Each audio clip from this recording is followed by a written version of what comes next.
BBMP news 9ಗೆ ಸ್ವಾಗತ.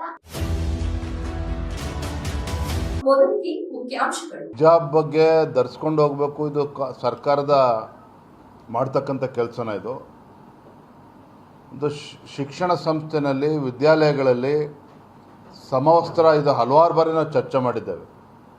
ಅದು ಹಿಂದೂಗಳು ಇರ್ಬೋದು, ಮುಸಲ್ಮಾನರು ಇರ್ಬೋದು, ಯಾವುದೇ ಧರ್ಮೀಯರು ಇರ್ಬೋದು, ಎಲ್ಲರೂ ಕೂಡ ಒಳ್ಳೆ ಮನಸ್ಸಿನಿಂದ ಅಲ್ಲಿ ಹೋಗಬೇಕು.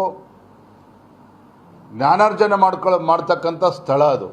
ಆದರೆ ಅಲ್ಲೂ ಕೂಡ ಹಿಜಾಬನ್ನು ತರ್ತೇವೆ ಅಂತೇಳಿ ಆದೇಶ ಮಾಡೋ ಮುಖೇನ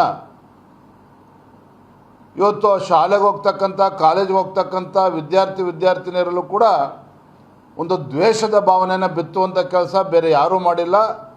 ಆಡಳಿತ ಪಕ್ಷ ಕಾಂಗ್ರೆಸ್ ಸರ್ಕಾರ ಇವತ್ತು ಮಾಡಿರುವಂಥದ್ದು. ನೋಡಿ, ಇವತ್ತು ಅಧಿಕಾರದ ಅಮಲಿನಿಂದ, ಅಧಿಕಾರದ ಮದದಿಂದ ಇವರು ಏನು ಬೇಕಾದ್ರೂ ಕೂಡ ತೀರ್ಮಾನ ಮಾಡ್ಕೋಬೋದು, ತೀರ್ಮಾನವನ್ನು ಅರಗಿಸ್ಕೊಳ್ಳಬಹುದು ಸರ್ಕಾರ. ಆದರೆ ಎಲ್ಲವನ್ನೂ ಕೂಡ ರಾಜ್ಯದ ಜನ ಗಮನಿಸ್ತಾ ಇದ್ದಾರೆ.